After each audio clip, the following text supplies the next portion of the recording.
Bien, primera carta a los Corintios, capítulo 3, versículo 1 al 15. Dice así, a partir del versículo 1, de manera que yo, o sea, Pablo, hermanos, no pude hablaros como a espirituales, sino como a carnales, como a niños en Cristo. Recordemos que es una de las primeras cartas que Pablo le manda a los Corintios, donde había ciertos conflictos, y bueno, está aclarando el tema, ¿no? En- Diciendo que no podía hablarles al principio como espirituales, como si ya supieran las cosas todas del Señor, sino como a carnales, como gente que recién está entrando en los caminos del Señor, o como niños en Cristo, porque recién están entrando a los caminos de Jesús. Os di de beber leche y no vianda, porque aún no erais capaces, ni sois capaces todavía, haciendo la diferencia entre leche, que es lo toma un niño, y vianda o comida, un plato de comida que lo come un adulto. Porque aún sois carnales, pues habiendo entre vosotros celos, contienda y disensiones, ¿no sois carnales? ¿Andáis como hombres? Porque diciendo el uno, yo ciertamente soy de Pablo, y el otro, yo soy de Apolos, ¿no sois carnales? Evidentemente uno de los problemas que había era que uno decía, bueno, yo soy de Pablo, yo soy de Apolos, y habían discusiones y disensiones por ese motivo. ¿Qué pues es Pablo y qué es Apolos? Servidores por medio de los cuales habéis creído, y eso según lo que a cada uno concedió el Señor. Y acá me quiero detener un ratito, porque es importante lo que dice. ¿Qué pues es Apolo y qué es Pablo? ¿No? Al revés, ¿qué es Pablo y qué es Apolo? En servidores de Dios, no son más que esos. No hay motivos, o no habría motivos en la iglesia de Corinto para pelearse por esas razones, ¿no? Con esas peleas ellos estaban demostrando de que eran personas que todavía les faltaban aprender un montón de cosas.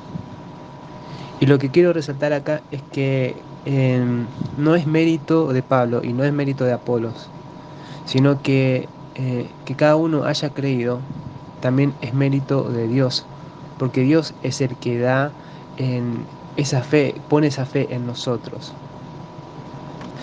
Si yo le predico a alguien y le hablo a alguien, ¿no? Mi trabajo y mi misión es hablarle a todas las personas posibles. Pero si las personas creen en el mensaje que le estamos transmitiendo, es porque Dios le concedió esa fe para creer, realmente.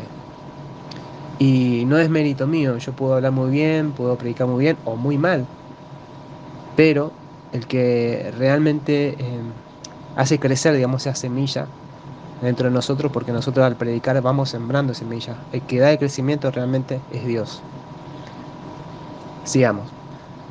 Dice Pablo, yo planté, Apolo regó, pero el crecimiento lo ha dado Dios. En tanto el ministerio de plantar o de regar son ministerios horizontales. O sea que no es mayor que el otro ni otro menor que uno, sino que ambos son iguales en cuanto a la importancia y la colaboración que ofrecen y son además dependientes unos del otro. Pero más importante que estos dos ministerios es el crecimiento, porque el crecimiento lo da Dios. Si Dios no da el crecimiento, ¿de qué serviría plantar y regar? ¿De qué serviría el trabajo de Pablo o de Apolos? O el tuyo o el mío que estamos predicando a las personas. El trabajo quedaría bajo tierra, o sea, quedaría en la semilla. Y no se vería lo que produjeron nuestros trabajos como colaboradores del Señor. Así que ni el que planta es algo, ni el que riega, sino Dios que da el crecimiento. Y bueno, digamos que en este caso podríamos decir que el plantar sería, por ejemplo, el que evangeliza, el que lleva la buena noticia al Evangelio de Jesucristo, el que presenta la palabra de Dios, el que abre una iglesia, el que abre una célula o grupo de reunión, etcétera. ¿Y qué sería regar, por ejemplo? El que cuida a los creyentes, en cómo crecen y se edifican, el que pastorea, el que ayuda en el crecimiento, el que sigue, alimentando a los creyentes con la palabra de vida, que es la palabra de Dios, por ejemplo. Esto sería, digamos, un ejemplo de lo que es plantar y regar. Y el que planta y el que riegan son una misma cosa. A eso me refería que son ministerios horizontales. Son dependientes uno del otro. Ni uno es mayor, ni otro es menor. Y el que planta y el que riega son una misma cosa, aunque cada uno recibirá su recompensa conforme a su labor. Porque nosotros somos colaboradores de Dios y vosotros sois labranza de Dios, edificio de Dios. A lo que Dios le da el crecimiento son edificios de Dios. Si Dios hizo crecer en vos su palabra, vos sos edificio de Dios. No somos edificio o labranza de Apolos o de algún ministro, sino de Dios. Aunque los ministros y los colaboradores de Dios son los que están trabajando, nosotros somos edificación para Dios. Aunque nos sintamos que le demos todo a los ministros o a las personas que nos llevaron la palabra o nos acompañaron en el crecimiento, no nos debemos olvidar que mayormente nos debemos ¿a quién? A Dios, porque somos su obra. O sea, su obra como obra de construcción, como obra de edificio, somos su obra. Dios es el que inició la buena obra y la va a ir perfeccionando hasta la vuelta de Jesús en nosotros. Y los que trabajan junto a nosotros son solamente colaboradores a los que Dios le va a dar su recompensa en su día, en el día de la recompensa. Sigamos leyendo. Conforme a la gracia de Dios que me ha sido dada, yo como perito arquitecto puse el fundamento, ¿no? Y otro edifica encima, pero cada uno mire cómo sobreedifica. Esto lo van a entender bien los arquitectos, los albañiles, los maestros mayores de obra, los que trabajan en construcción, porque prácticamente está hablando en ese idioma, ¿no? En- Debemos prestar atención en nuestro trabajo de cómo trabajamos, o no como colaboradores de Dios, ya que no podemos quitar el fundamento ya preestablecido por Dios o por Jesucristo, sino que ya tenemos un fundamento sobre el cual trabajar. Amén.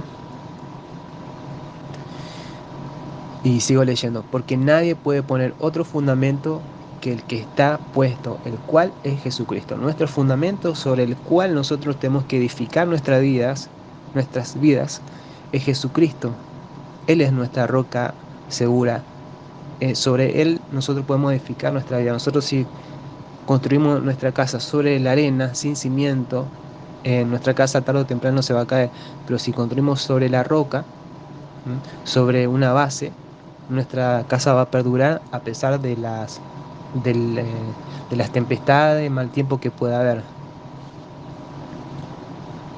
Y sobre y si sobre este fundamento alguno edificare oro, plata, piedras preciosas, madero, heno, hojarasca, en la obra de cada uno se hará manifiesta porque el día la declarará, pues por el fuego será revelada y la obra de cada uno, cual sea el fuego, la probará.